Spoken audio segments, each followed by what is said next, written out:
whole purpose of it is for us to see what it looks like to be a church of grace, but also live a grace-filled life. And over the past 2 weeks, this is what we've discovered for all the new people. We've discovered this: God loved you even when you were an unworthy sinner.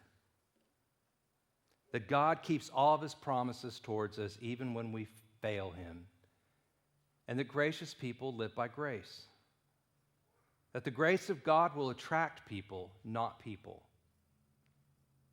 Grace is active. It's still moving. It's not something from the past. Many times, pastors believe that grace happened at the cross and that's it. But no, it's active and present today. And a church of grace pursues people where they are, even if they don't think they need to be pursued. And the reason why is because God did the same for us. He pursued us when we didn't want him. And today, we're going to be focusing on words of grace. What does that look like? What does that sound like? Well, the perfect example of this is Jesus. Jesus is the perfect example of every characteristic we could ever have as human beings, especially when it comes to grace. And today, I told my mom last night, I said, this is what I'm going to be speaking on, is Luke 18:9. And I said, why don't you try to figure out what I'm going to do with this? And she goes, son, I don't have any idea with you. But here we go. Luke 18:9 says this: Now he, that is Jesus, also told this parable to some people who trusted in themselves that they were righteous and viewed others with contempt. What did he tell him? The parable right now isn't really important, but I'll give you the Cliff Note version of that parable. The parable was Jesus saying, you're righteous, you stand in the streets and you pray like you're righteous, you think that you're better than everyone else, that you have everything figured out, and you do all the prayers right and you say all the words right, but the sinner on the hill who's banging on his chest saying, forgive me, Lord, I am a sinner, that's the prayer I heard. That's just the context of why he said this. And you hear that, you're like, man, where's the grace in that? That's pretty hard. Well, cheap grace would say nothing, and it would allow people to fail. Cheap grace says, everything's going to be all right, we love you, and you just allow them to fail. And that's not what Jesus does. Real grace, it has a special power. And it's extremely special if it's done in truth, but also in love. So let's listen to the words closely of what Jesus said. He, Jesus, told the parable to some people who trusted in themselves that they were righteous and viewed others with contempt. Now, the operative word in this whole verse, if you see I got it highlighted, is to. Jesus did not say he told this parable about some people. Nope. No, carefully look. He told this parable to some people that viewed others with contempt. Jesus addressed them directly, and it was hard.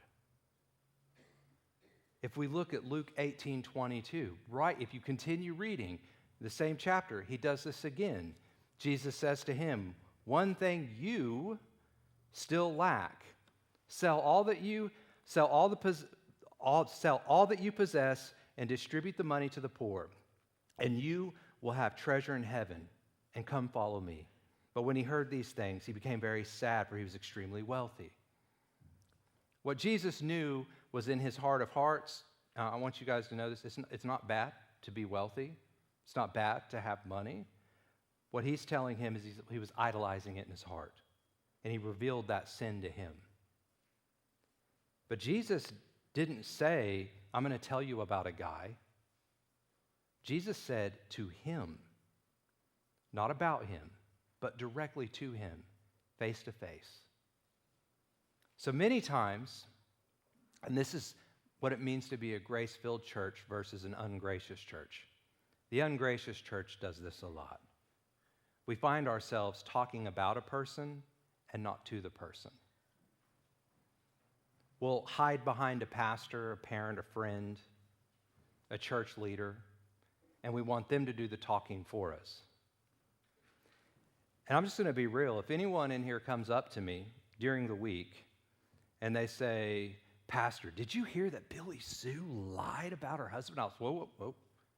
Or did you hear that Bob was fired from his job and he did it? Whoa. Before you come and tell me anything about someone, I'm going to ask you, have you talked to them directly? And I'm going to encourage you to go to them, because I will never respond to gossip. Because hearsay or a third-party conversation is simply gossip. And people of grace do not speak from a place of gossip.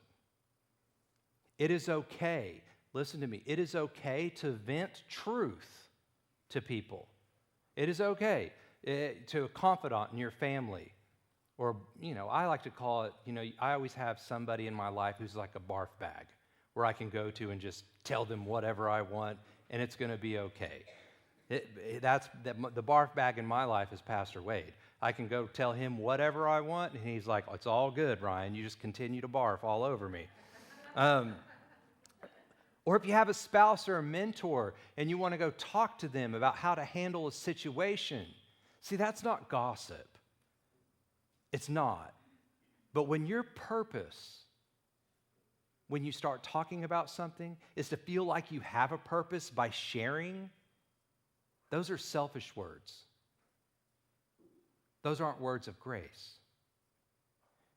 And it won't be long before gossip catches up to you.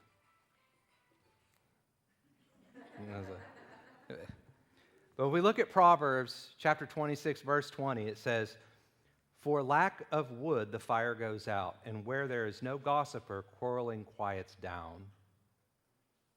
Wood is like a gossiper, and as long as we have people gossiping, it just continues to burn and fuel a fire. And kids, Sam, Maddie, Junior, little Luke, yeah, now you're paying attention. Yeah.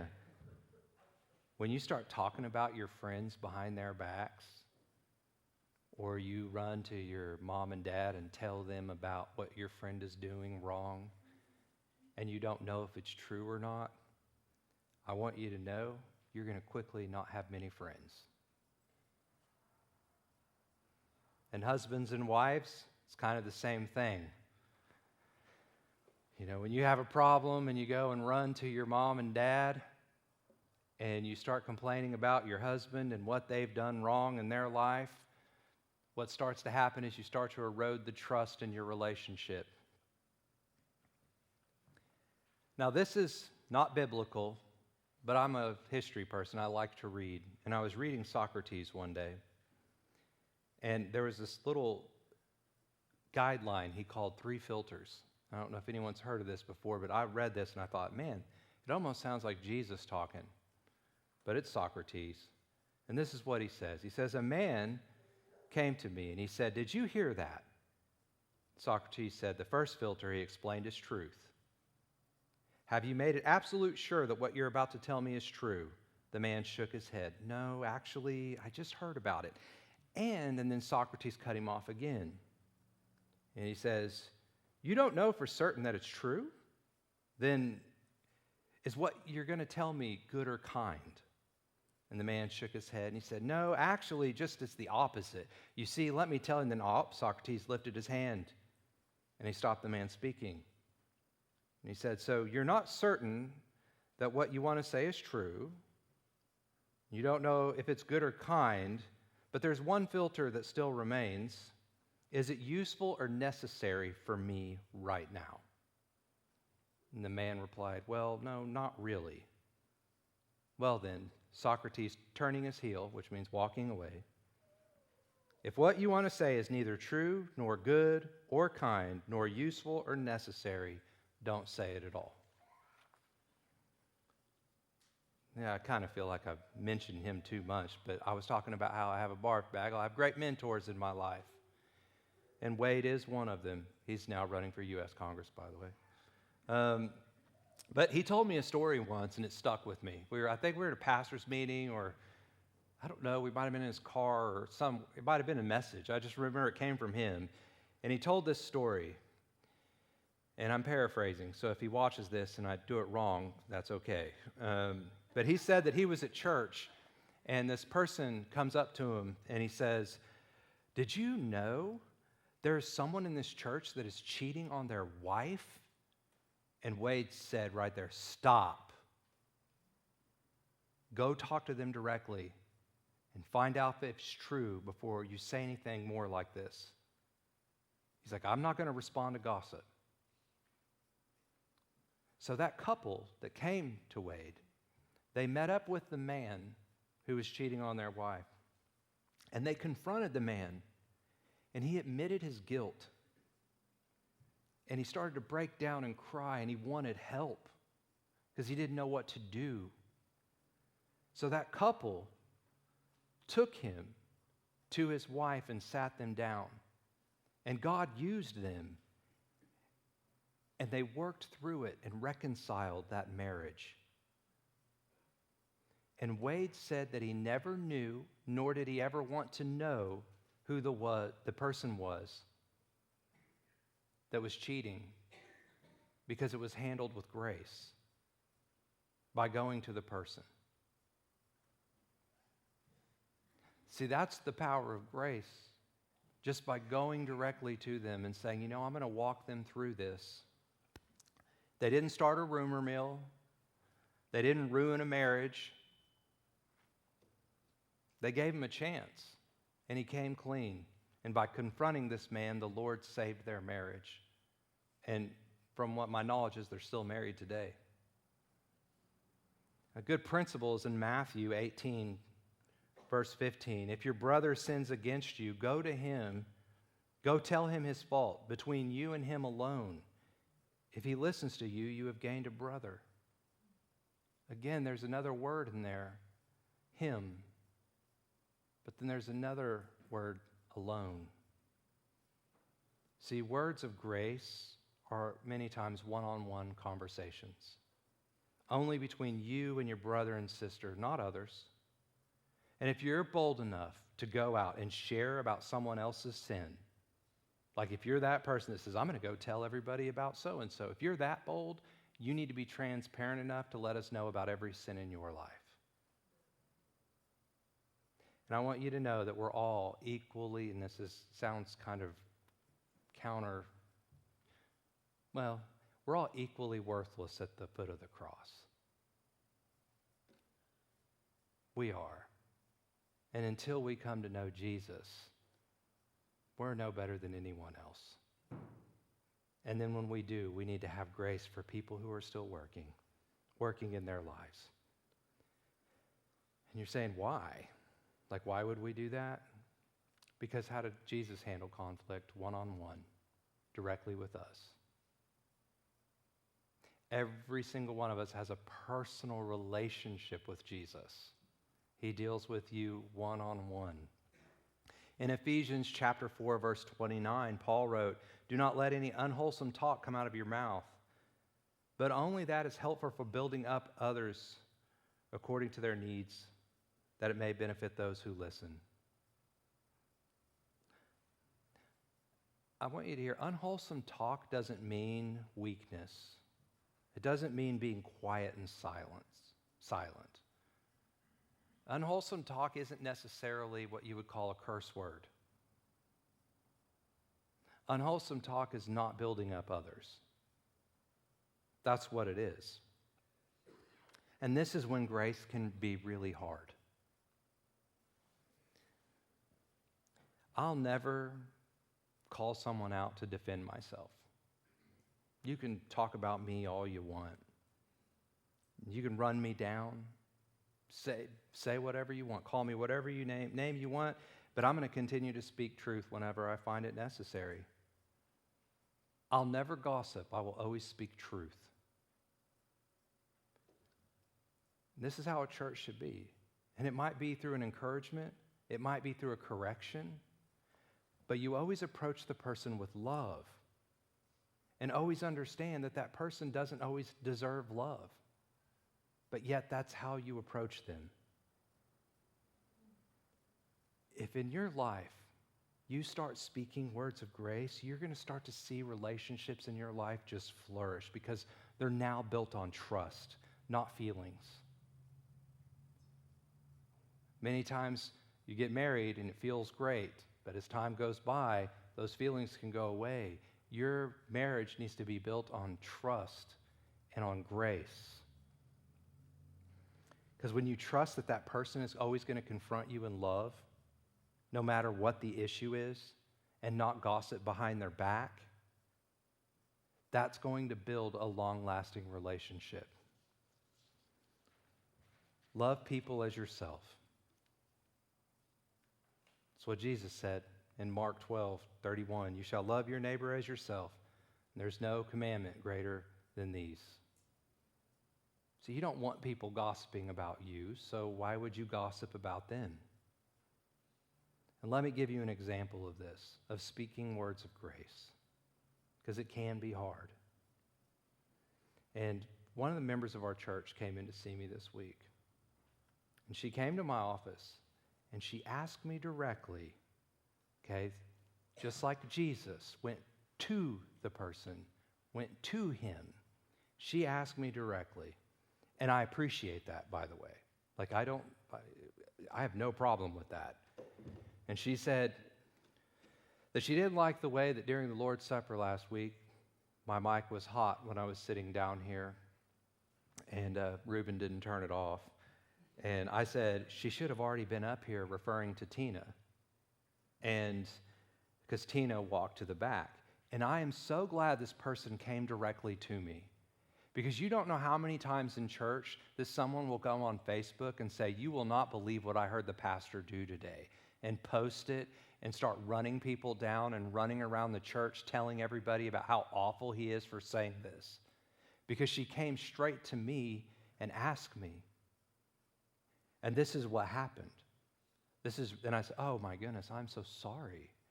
It's kind of funny, but not funny that she took it that way, because I'm sure a lot of people in here might have took it the wrong way.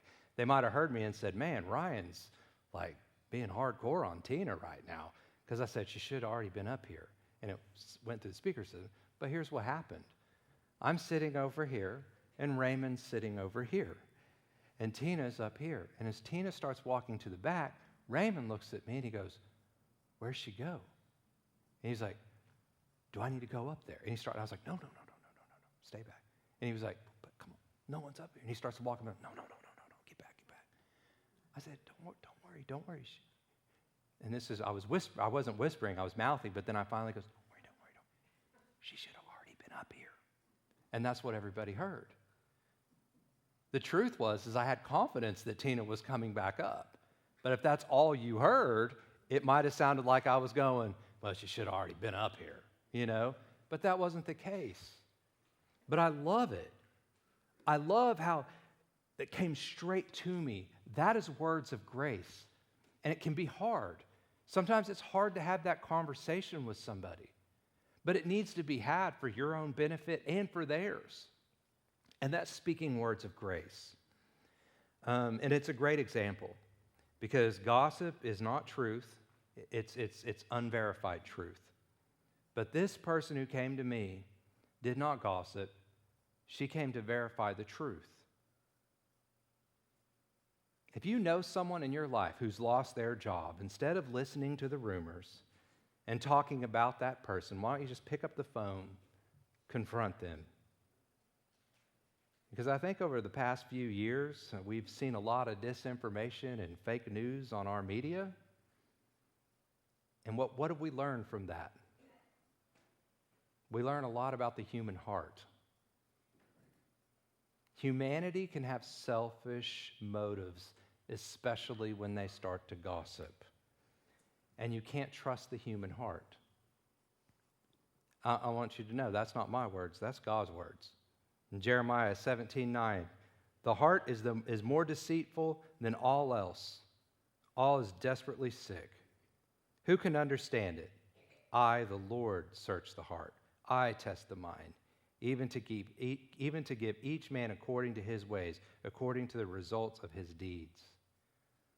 Words that come out of our mouth is a reflection of our heart.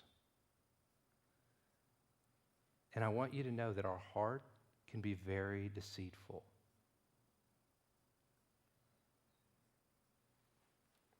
If someone accuses you of something, approach them in love, one-on-one, not through a friend or not through an acquaintance.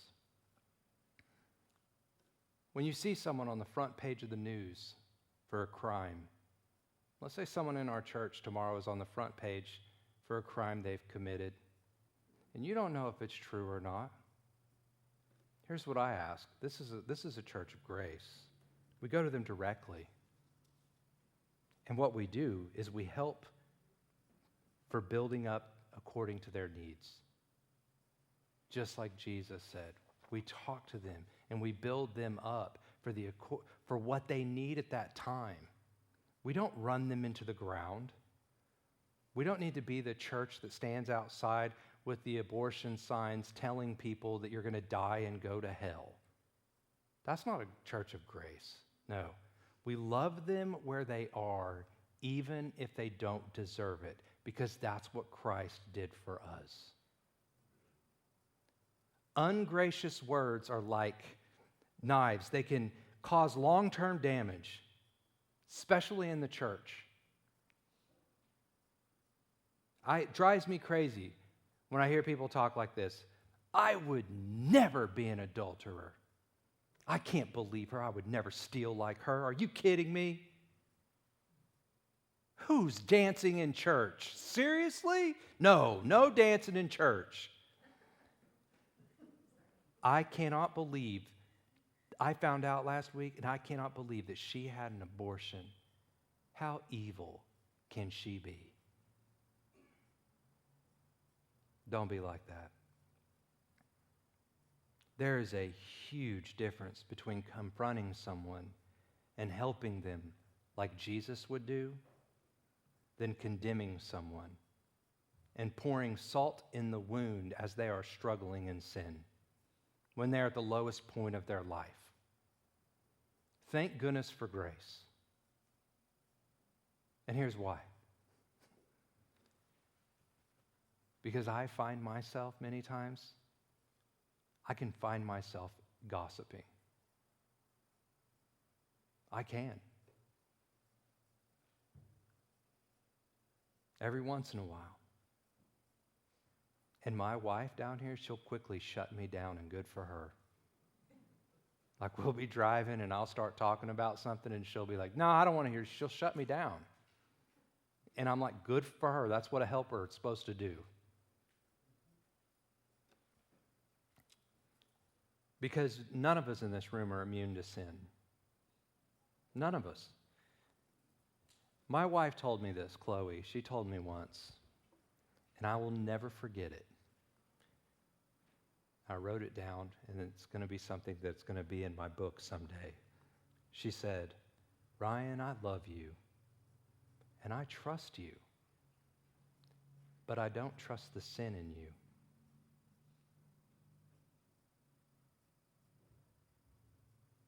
That stuck with me.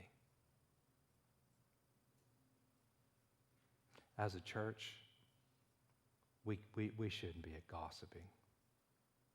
We shouldn't run people down. Because if we know the truth of who we are and we look in the mirror, we are capable of so much sin and finding ourselves quickly in the same situation someone else is in. And if you don't believe that's true, I want you to know that the heart is the most deceitful part of the body.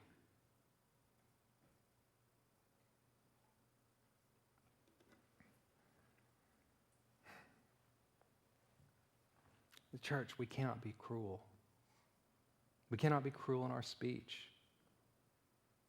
If we are, how do we expect someone to understand God's grace when they walk in this door? We can. Your words can be two things. It can be like a surgeon's knife. And that surgeon's knife can cut somebody, and it can actually do good and heal them. But it also can be a butcher's knife that can kill somebody. When we are damaged, God continues to love and walk next to us, even when we fall down. One time I was in the Olympics, or I wasn't in the Olympics, I was in track. It was like the Olympics, for like high school kids. And I was in track, and I remember we went to this track meet once, and the coach said, "We only need points. Don't worry, you've never ran this race before. It's okay. Just run it. We at least get points for participating." I said, "Okay." And it was hurdles. And I'd never run the hurdles. And I started running, knocked over the first hurdle, knocked over the third hurdle. And then I finally started catching my stride as I started running through it. What's crazy is I ended up getting third place after knocking over 2 hurdles. Here's the thing. I look back on that and I think about that's how our life is with Jesus. We're going to start running. We're going to hit a couple hurdles. We might even fall down, but he's there to pick us back up, to continue the race, to continue to run the race and not stop. And he will complete it. He will take you to completion. He says it in his word. So what do we do when we find a gossiper in our church? What do you think we should do? Should we kick them out? Should we tell them how awful they are? No. No, we love them. We confront them. We forgive them. And we walk with them. Because that's what the Lord has done for us. Let us be a church that speaks truth. A church that encourages people, loves people where they are, and never find ourselves backbiting. No. Many have been hurt in the church. And if you're watching online, I want you to know that Willow Road is striving to not be that kind of church. I want this church to be a church that is rooted in truth and strengthened by grace. And our hope is that if you've ever abandoned church, that you come back. Don't abandon the gathering of believers because of a past experience. I ask you to come as you are. Don't be afraid. And we will walk with you, not against you. Grace to you. Let us pray. Father, thank you. Thank you for your grace. And I just ask you to convict our hearts when we find ourselves speaking ungraciously. Thank you for your example to show us how we are supposed to talk to people, how we're supposed to go to them and help them, not condemn them, how to show them love. Father, I just ask for all the people in this room right now to feel your presence and grace, because it can be a hard life we're living. Many of us are having struggles, and we're looking to you. And we know that you can take the worst of this world and use it for your good, because you have so much grace. You continue to love us even through hard times, even when we don't deserve it. And I thank you. I just ask that you help this church be rooted and grow, and our foundation be you, Lord. That the branches are grace, and it just spreads all over this community. Father, I ask that these doors get overwhelmed so that we don't just have one service, that we might have 2, and then maybe 3. I wouldn't care if I had to come down here every single day of the week, Lord, if people need to hear this message and to hear the truth of who you are, Father, I ask that you send us out this week. Send us out into the world and show people undeserved love, unconditional love. I ask all of this in your name, Jesus. Amen. All right.